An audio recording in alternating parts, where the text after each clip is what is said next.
The day my father's attorney called me into his office and told me to bring a photo ID, I thought it was routine. I thought maybe there was a small savings account I didn't know about, or a life insurance policy that needed a signature.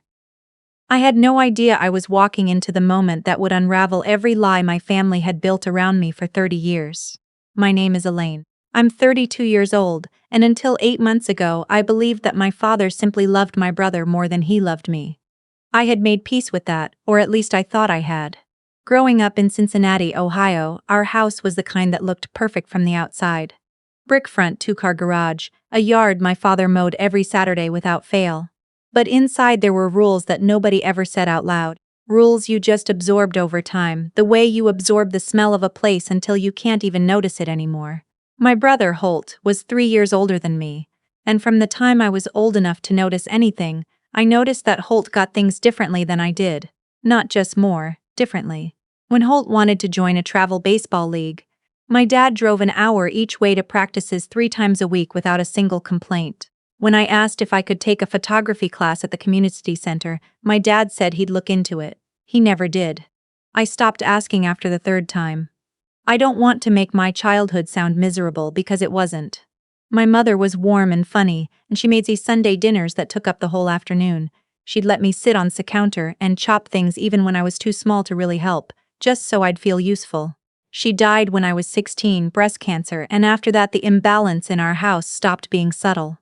My dad didn't fall apart the way I expected. He got quieter, more focused. He threw himself into Holt's college applications, sat up late helping him write essays, flew with him to visit schools. I was in 10th grade and I was grieving and nobody asked me what I needed.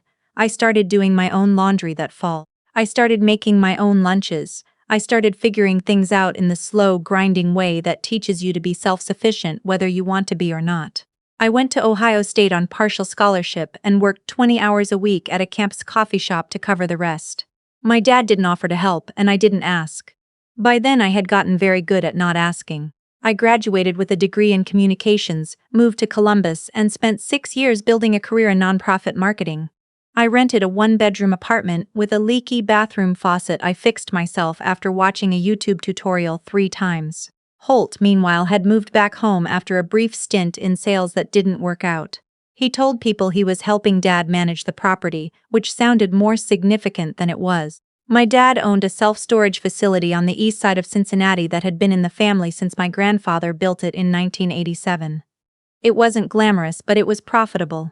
My grandfather had expanded it twice, and by the time he left it to my dad, it had over 400 units. I visited for holidays, Christmas, Thanksgiving, sometimes Easter. Holt was always there, always comfortable in a way I couldn't quite name. He had a key to everything. He knew where the checkbook was. He talked about the business like it was his, and my dad let him. My dad had a stroke in February 2 years ago. He was 68. He survived, but he lost most of the use of his left hand, and his speech was affected for months. I drove down from Columbus the night it happened and stayed for 2 weeks. Holt was already there, of course, and he had already been on the phone with the accountant and the business manager before my dad was even out of the ICU. I noticed things during those 2 weeks. How Holt would step slightly in front of me when the doctors came in to talk. How he'd answer questions that were directed at both of us. How certain files in my dad's office had been moved to a cabinet that was now locked. I told myself I was being paranoid. My dad was sick and I was scared, and grief does strange things to your perception. My dad recovered slower than anyone hoped. He went from the hospital to a rehabilitation facility, then home with an aide. His speech came back mostly a little halting, but there we talked on the phone every Sunday, short calls, mostly updates. He didn't mention the business. I didn't ask. He died 11 months after the stroke. Quietly in his sleep, the aide found him in the morning. Holt called me. His voice was steady in a way that surprised me. I cried in my car for 45 minutes before I could drive. The funeral was handled almost entirely by Holt. I was consulted on almost nothing. The flowers, the readings, the reception after. Holt had opinions on all of it, and I was too raw to fight. I told myself this was his way of coping. Some people need to do things. I told myself a lot of things that week. 3 weeks after the funeral, I got a call from a man who introduced himself as my father's attorney, a Mr. Beaumont. He said he had been handling my father's estate documents and asked if I could come in at my earliest convenience. He specifically asked me not to discuss the call with other family members until after we'd met. I thought that was an odd thing to say. I filed it away. I drove to Cincinnati on a Tuesday morning in October. The law office was on the 4th floor of a building downtown, the kind of office with thick carpet and framed diplomas and a receptionist who offered me water before I even sat down. Mr. Beaumont was in his late 60s, glasses, a calm face that probably served him well in difficult conversations. He shook my hand and got right to it. "Elaine," he said, "your father updated his will 14 months ago. The version that Holt has seen, the version he believes is current, is not the final version." I remember the specific sensation of that sentence landing, like stepping off a curb you didn't see. "There's a codicil," he continued. "Your father added it 8 months ago. He was very specific about how he wanted this handled." He slid a folder across the desk and let me read it myself. My father had left the storage facility to me, not half to me, not split between us. To me. The whole thing. 412 units, the land, the equipment, the management contracts, everything. He had also left me the contents of a separate investment account I didn't know existed, funded over 20 years, currently valued at a little over $900,000. To Holt, my father had left the house, the personal vehicles, and $75,000 in a checking account. I looked up at Mr. Beaumont and I said, "Why?" He reached into the folder again and pulled out a small USB drive. "He made a recording," he said. "He wanted you to have it before anything else happened. He was very clear about that." I watched it on Mr. Beaumont's laptop right there in his office. My dad, in what I recognized as his bedroom, sitting in the chair by the window where he used to read. He was thinner than I remembered. His voice was slow, the way it had been since the stroke, but his eyes were clear. "Elaine," he said, "if you're watching this, then I ran out of time to tell you in person, which is the cowardly version of this, and I know that. I've been a coward about a lot of things." He paused the way he always paused when he was choosing words carefully. "After the strokes, I started going through the business accounts. I asked Beaumont to help me because I couldn't do it myself the way I used to. And we found some things." Another pause. Holt had been drawing a salary from the business since 2019. "I never authorized that. He'd set it up himself with the accountant. I won't say which one because that man no longer works there, and it had been running for 3 years. Over $200,000, Elaine. That's what he took." My hands were flat on my thighs. I was pressing them down to keep them still. "There's more. The equipment loan that got refinanced in 2021. Holt signed it.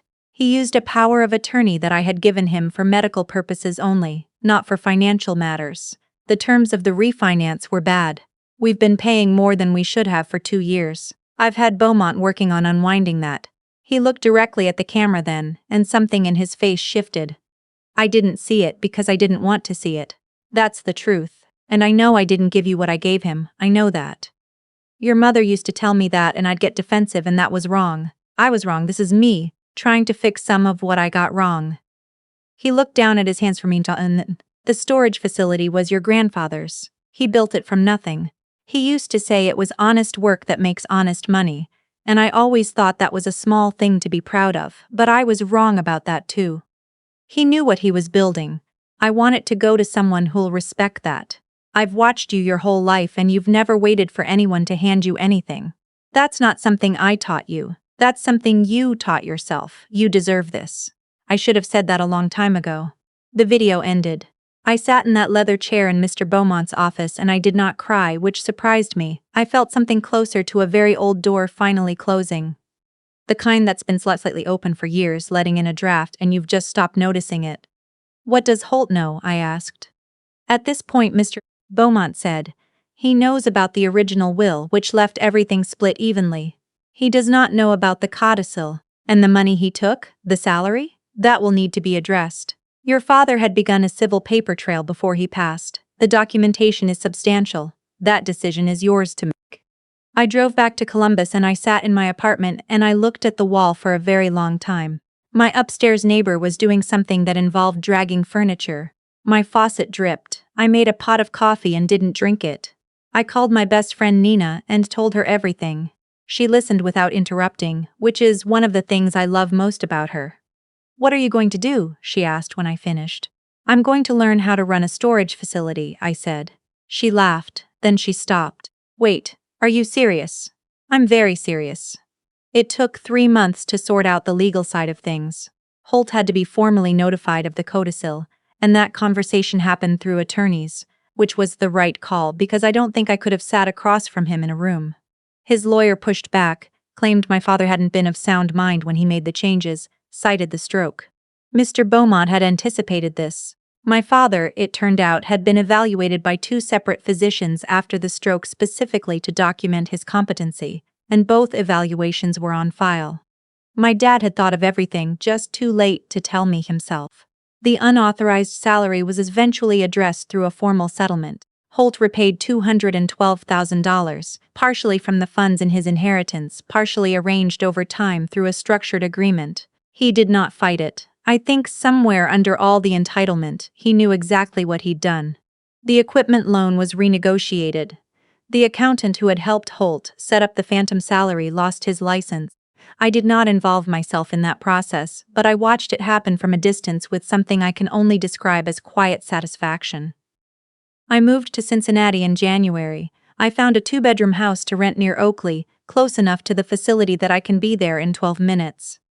I hired a property manager who'd been at the facility for 11 years and knew everything. Her name is Elaine. She's 54. She has an opinion about everything and she is almost always right. I would be lost without her. I learned the business in the first 4 months the way you learn something you're determined to understand, slowly and then all at once. I went through every contract, every lease, every maintenance record. I found 2 units that had been listed as vacant but were actually occupied by Holt's friends at no charge. I corrected that. I found a vendor relationship that was billing us at commercial rate when we'd originally negotiated wholesale.